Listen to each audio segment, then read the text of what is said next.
बसी पड़। अच्छा पिले आम आचार्य हरिहर विषय पढ़ुले तू कहलु आचार्य हरिहर पिता नाम कौन? हाँ कह। महादेव ब्रह्मा। ठीक अच्छे से कौटी जन्म ग्रहण करते? राहुल कहल पुरी जिला साक्षीगोपाल अंतर्गत कौटी श्रीरामचंद्रपुर ग्राम जन्म ग्रहण करते। धन्यवाद।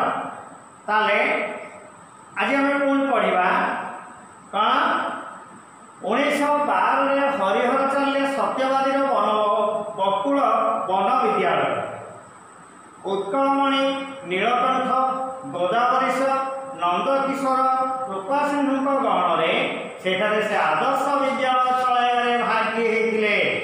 पिले सत्यवादी बकुल वन विद्यालय किए किए ना आचार्य हरिहर उत्कलमणि नीलकंठ गोदावरीश नंदकिशोर कृपासिंधु एकत्रित एमानकर आनुकूल्य गोटे विद्यालय खोलिले जो विद्यालय ना है बकुल वन विद्यालय। 1921 असहयोग आरंभ है।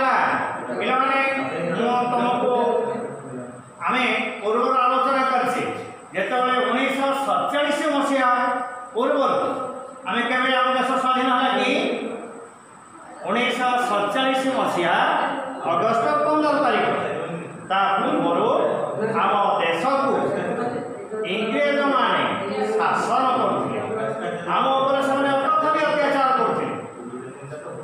आम जदि प्रतिवाद करुले से आमको कौन करुले ना लाठी पिटुले चाबुक पिटुले इंग्रेज मान विरुद्ध इंग्रेज मान को आम देश तड़ापी से समय आमर जननायक महात्मा गांधी सुभाष चंद्र बोस गोपबंधु दास अन्य जननायक मान कौन कले ना इंग्रेज सरकार विरुद्ध सर्वप्रथम असहयोग कले कहले आम असहयोग करवा सरकार सीना आमर साहाय्य सहयोग आग को बढ़ुची आमरी धन खाई आमको पिटुची आम प्रत्येक क्षेत्र में असहयोग करवा। 1921 असहयोग आरंभ है। असहयोग कहले कौन आम इंग्रेज सरकार को कौन जिन साहाय्य करवा। इंग्रेज सरकार आमको कहे चल युद्ध करवा आम जाना। इंग्रेज सरकार आमको कर मागे आम कर खनार सहयोग करवा। प्रत्येक जिन आम इंग्रेज सरकार को असहयोग करवा। असहयोग कले कौन हम ना आपे आपे इंग्रेज सरकार देश को चली। ये जो जननायक मान थे किए ना महात्मा गांधी गोपबंधु दास आचार्य हरिहर कृपा सिंधु ये समस्ते कौन कले ना 1921 जननायक मानकर मिलित उद्यम इंग्रेज सरकार विरुद्ध असहयोग आरंभ। सत्यवादी हाईस्कल को जातीय स्कूल में परिणत करागला। गोपबंधु असहयोग आंदोलन में जोगदेव सरकार विषय दृष्टि यही स्कूल पड़े।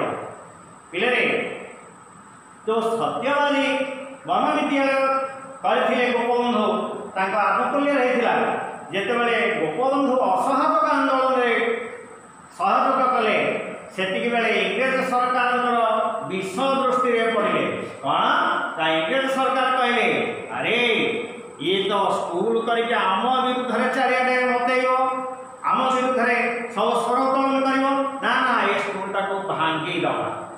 तेणुक कौन कले ना गोपबंधु असहयोग आंदोलन में जोगदेव सरकार विषय दृष्टि पड़े और यह क्रमे बंद होगला। से स्कूलटा को इंग्रेज सरकार बंद करदे। हरिहर शिक्षक जीवन ये शेष है शिक्षार सुजोग से सब कर 1930 हजार मैगजीन भितर बंदी मान पढ़ेबार दायित्व पिले जितेबाला 1921 असहयोग आंदोलन में भागीदार हेले गोपबंधु दास बकुल वन विद्यालय को बंद कर दिगला।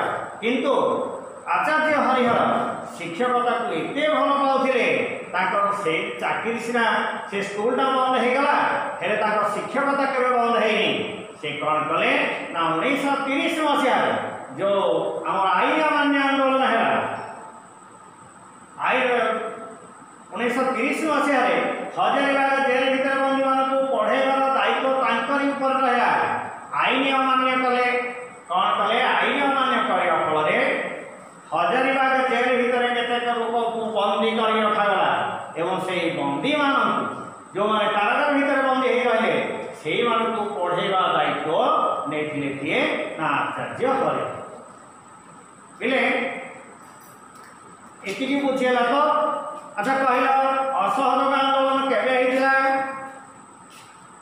1921 मसीहा धन्यवाद आई तो समय हो जाती पुणी आसंता काली आम पढ़